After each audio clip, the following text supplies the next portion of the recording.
Conte de fées en français. À la recherche du chevalier Pépin. Il était une fois un royaume connu pour sa force.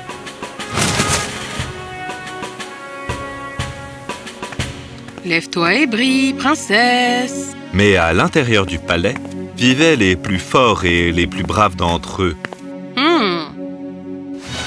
Princesse? Princesse! Aïe! Wouhou! Oh! Quelqu'un a des ennuis. Un autre tour, rapide. Voici la princesse Brie.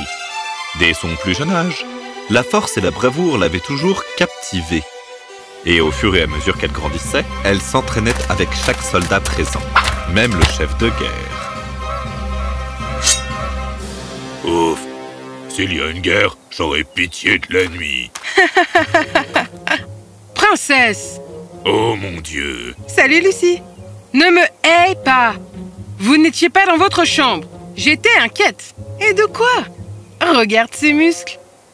C'est de ta faute si elle est comme ça. Quoi? Forte et capable? Tu es juste jalouse que je sois son favori. Petit soldat idiot. Mais tu es forte, capable et belle. Qu'est-ce que tu ressens face à la défaite, petit soldat? Princesse! Lucie était la femme de chambre et la confidente personnelle de Brie. Elle était toujours la cible des pitreries de la princesse.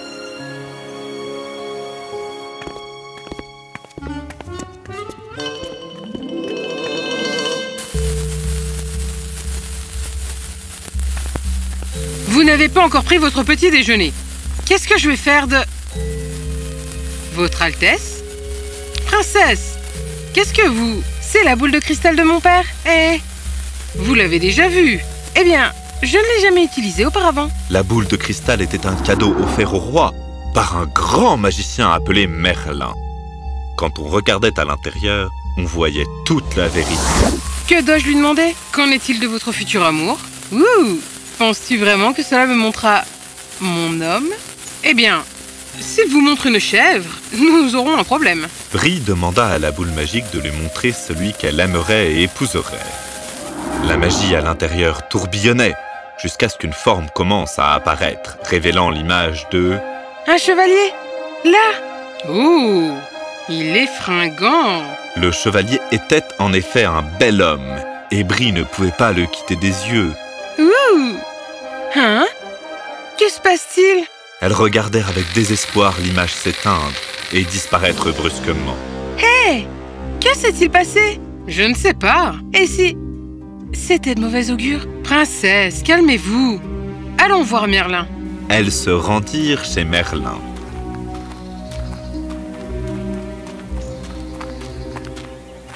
Un sorcier notable vivant comme un ermite caché dans une grotte sombre et miteuse. Incroyable! Peut-être est-il introverti. Elles trouvèrent sa grotte et descendirent un escalier en colimaçon. Bonté! Waouh! Hello? Bonne journée, Votre Altesse. À vous aussi, Lucie. Oh! Comment nous connaît-il? Je sais tout. Que pensez-vous de ma grotte sombre et miteuse? Vous m'avez entendu? Brie raconta à Merlin ce qui s'était passé, attendant sa réponse. Un petit glitch. Un glitch? Mon futur mari vient de disparaître! La vision, pas lui. La magie n'est pas une science exacte. Nos destins sont donc entre les mains d'un glitch magique. Croyez-moi, tout se passera comme il se doit.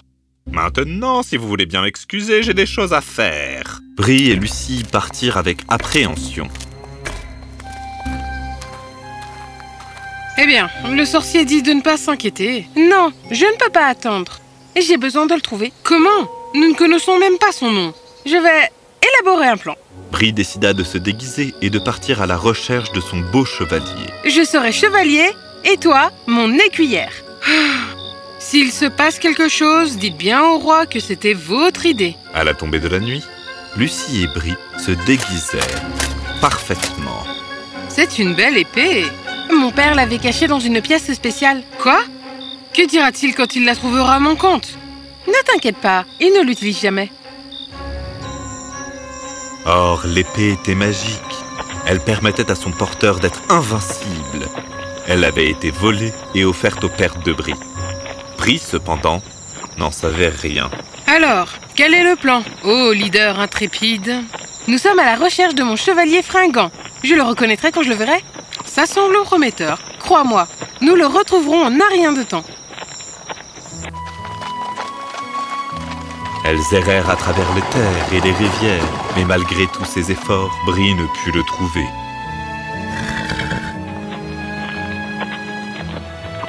Peut-être que vous ne devriez pas utiliser « yeux magnifiques » pour le décrire. Mais ils sont magnifiques. Alors qu'elles étaient en mission, elles rencontrèrent un terrain animé rempli de chevaliers et de spectateurs. Peut-être pourrons-nous trouver des informations ici. Elles errèrent à travers le parc, jusqu'à ce qu'elles atteignent une zone centrale où une ceinture dorée était exposée. Oyez, oyez! La grande compétition pour la ceinture d'or est sur le point de commencer. Qui d'entre vous, brave chevalier, relèvera le défi? C'est un tournoi. Ah, j'aimerais pouvoir y participer. Mais notre mission passe avant tout. Heureusement pour eux, tous ces chevaliers seront épargnés de la douleur d'être vaincus. Quelques chevaliers qui se trouvaient près d'elle l'entendirent. Vaincu par tes faibles bras. Tout au plus, tu te battrais contre un ver, mon gars. Vous savez quoi, Votre Altesse? Notre mission peut attendre. Tu as raison, Lucie.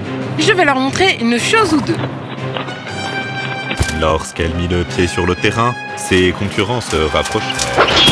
La magie de l'épée, couplée aux magnifiques compétences de combat de Brie, faisait d'elle une force imparable.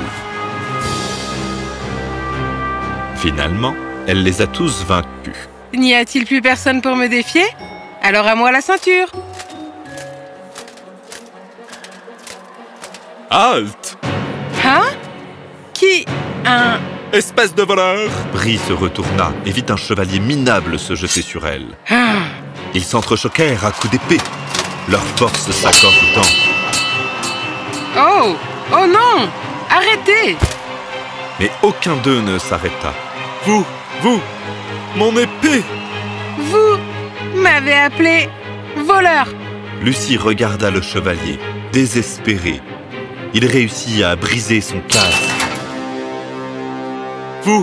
Vous êtes une femme! En effet, je le suis, homme grossier. Mais êtes-vous chevalier? Non. Ah. Cette épée m'appartient. Selon qui? Remettez-la. Si vous la voulez, venez la chercher. Ils se regardèrent l'un l'autre.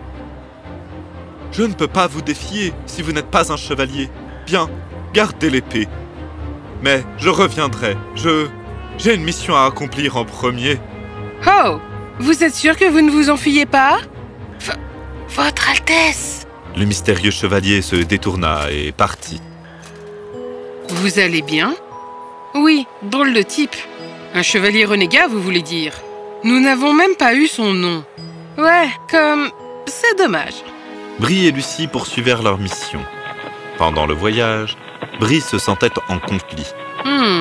Vous pensez toujours à cette brute minable? Je n'y peux rien, Lucie. Sa force, sa chevalerie, il y a quelque chose en lui. Ouh! Vous ne voulez plus de votre chevalier fringant? Oui, je veux dire, je suis censée épouser quelqu'un d'autre, mais ce gars était tellement... Il vous a traité de voleuse. Ah! C'est tellement déroutant.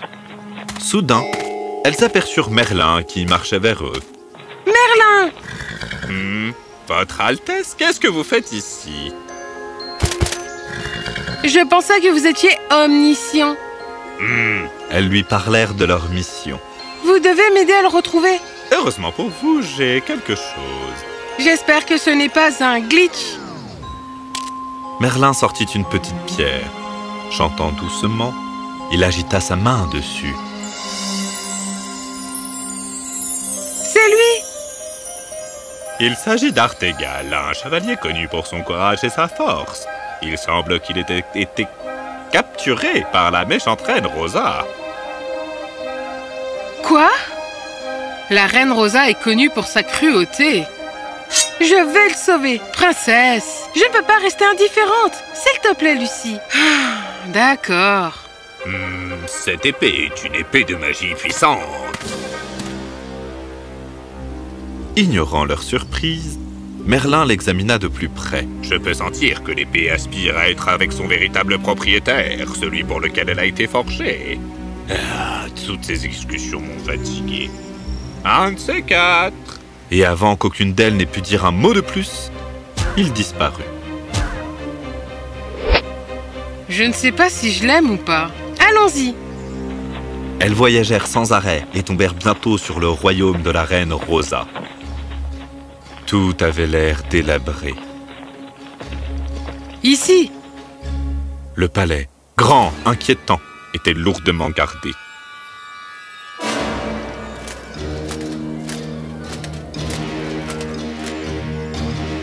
Je me demande s'il n'y a pas un autre moyen. Oh, suivez-moi. Brie, confuse, regarda Lucie s'éloigner. Elles atteignirent une vieille ruine isolée. Chaque royaume a une entrée secrète. Ah, je l'ai trouvé.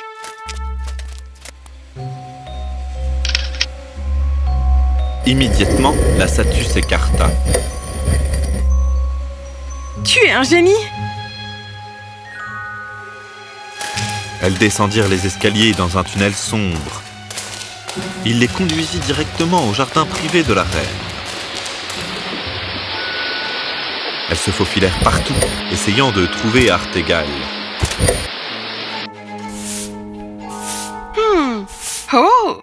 Allez, frottez-les bien. Oh, mes rubans! Que se passe-t-il? Peut-être. Hé! Brie se déplaçait. Vous êtes Artégal. C'est vous la voleuse! Quoi? Où est mon épée? Oh, tu es mon chevalier minable? Minable? Brie raconta tout à Artégal, l'assurant qu'elle n'avait jamais volé l'épée. Elle l'écouta avec étonnement. Mais pourquoi êtes-vous habillé comme ça? Ma mission était de sauver mes amis, mais j'ai été capturé. Artégal expliqua que la reine Rosa capturait tous les chevaliers qui s'opposaient à elle, les habillait de vêtements de femmes et les faisait travailler pour elle. Nos armes ont été saisies, mais maintenant, nous avons une chance de gagner. Nous devons libérer tout le monde. Je ne pense pas.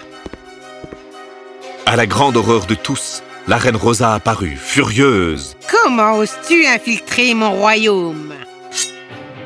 De la même manière que j'ose vous renverser.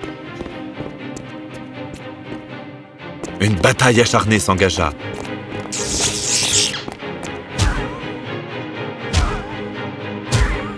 Les chevaliers firent de leur mieux, mais ne purent faire grand-chose. Laissez-nous faire! Artégal et Brie se battirent vaillamment, mais ce n'était toujours pas suffisant.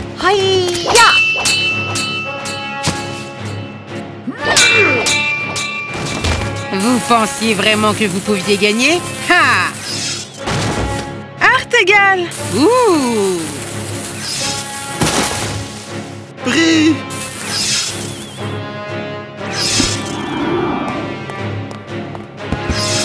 Hein? Ouh! Ah! Non, pas cette fois! Que... Non!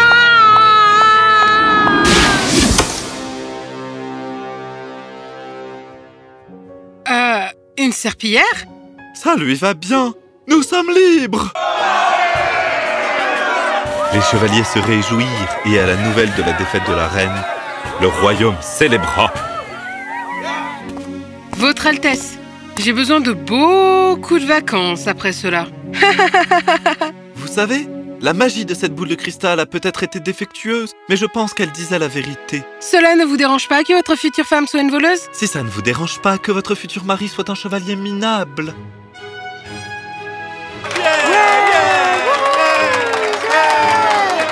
Un jour, ce sera nous. Ah, chut! Pourquoi étais-tu si minable quand nous nous sommes rencontrés?